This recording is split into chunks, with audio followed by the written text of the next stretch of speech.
Волки выкопали гроб из свежей могилы, и когда люди его открыли, они остались в шоке от того, что нашли внутри.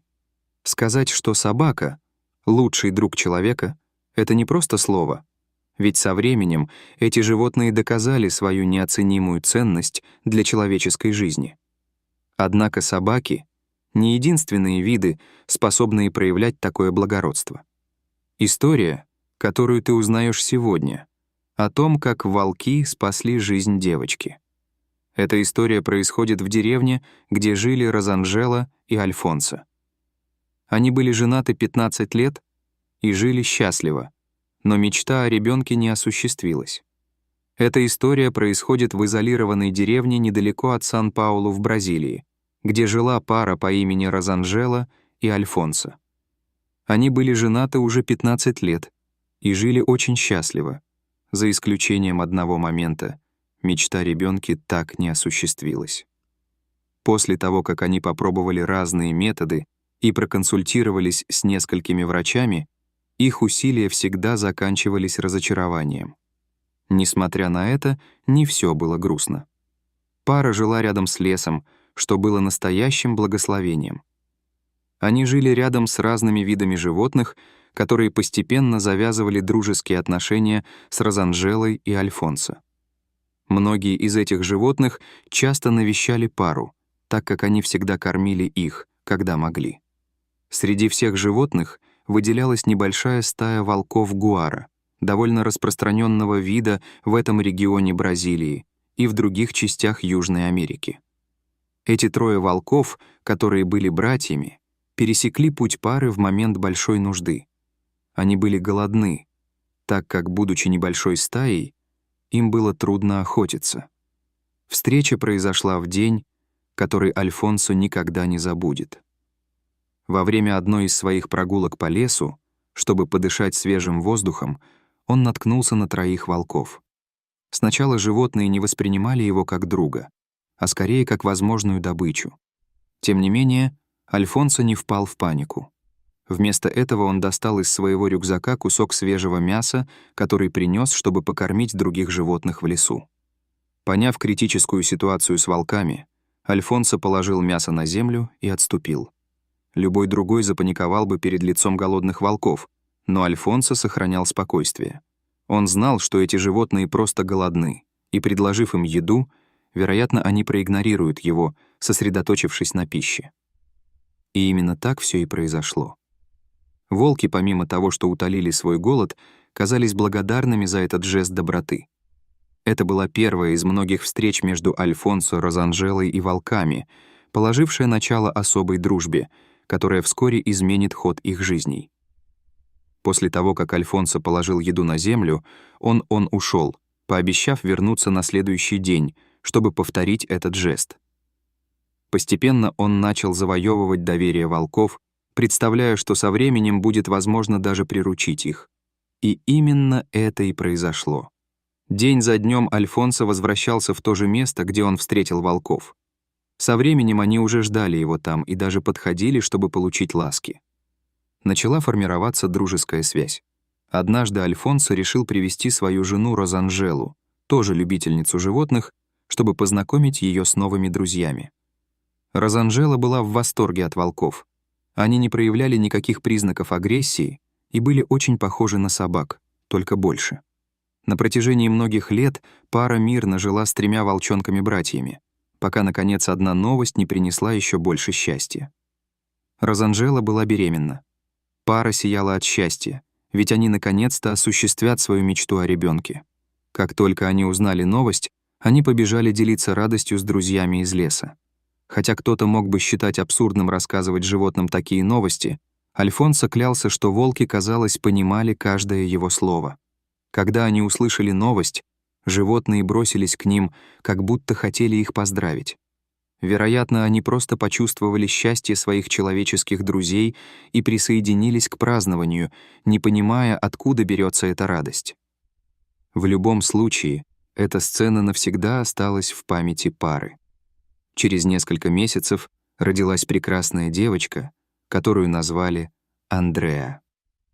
Семья жила своей мечтой.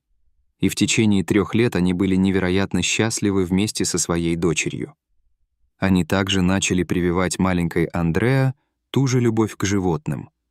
Когда девочке исполнилось 2 года, пара решила отвезти ее в лес, чтобы познакомить с волками, которых они считали частью семьи. Хотя это занятие могло показаться опасным для других людей. Для них это был просто спокойный прогулка по лесу, так как они полностью доверяли волкам. Теперь, когда волкам исполнилось 6 лет, они стали больше и выглядели более взрослыми, даже немного внушительными. Однако, как только они пришли с Андреа, волки снова превратились в покорных и дружелюбных животных. Волки были в восторге, увидев маленькую Андреа, и под внимательным присмотром Розанжелы и Альфонса позволили ей играть рядом с собой. Эти животные никогда не причинят вреда девочке.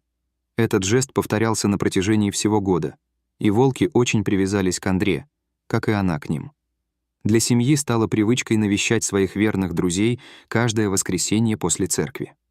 Однако история приняла неожиданный и трагический поворот, когда Андре в возрасте 3 лет серьезно заболела. Родители были в отчаянии, не зная, что делать.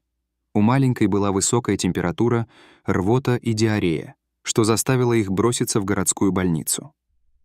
К сожалению, в этом месте не было достаточно технологий, чтобы правильно диагностировать проблему со здоровьем девочки.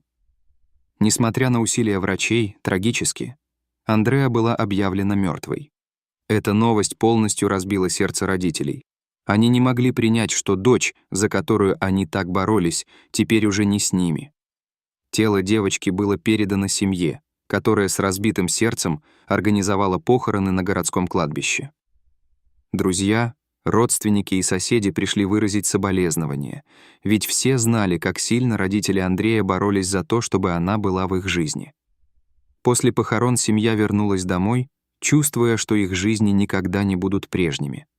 Однако, примерно через 5 часов они получили удивительные новости. Несколько человек из деревни сообщили, что волки выкапывают гроб Андреа. В шоке родители задали себе вопрос, не те ли это волки, которых они знали. Не раздумывая, они побежали на кладбище. Там они нашли соседей, пытающихся прогнать животных, которые на самом деле были теми самыми волками, друзьями семьи. 2 из них неустанно копали, в то время как 3-й стоял на страже, демонстрируя угрожающее поведение, чтобы защитить остальных. Ничто не имело смысла, пока волки не закончили копать и не открыли гроб. То, что все увидели, оставило всех без слов. Андрея была жива и безудержно плакала в гробу. Она была так измотана от криков о помощи, что потеряла голос. Но каким-то образом волки услышали ее зов и пришли к ней. Было необъяснимо, как волки знали, где найти Андрея и что она все еще жива. Сразу же девочку снова отвезли в больницу, где родители не потребовали, чтобы ее осмотрели. Другие врачи. Первоначальное лечение было настолько небрежным, что привело к преждевременному захоронению Андрея.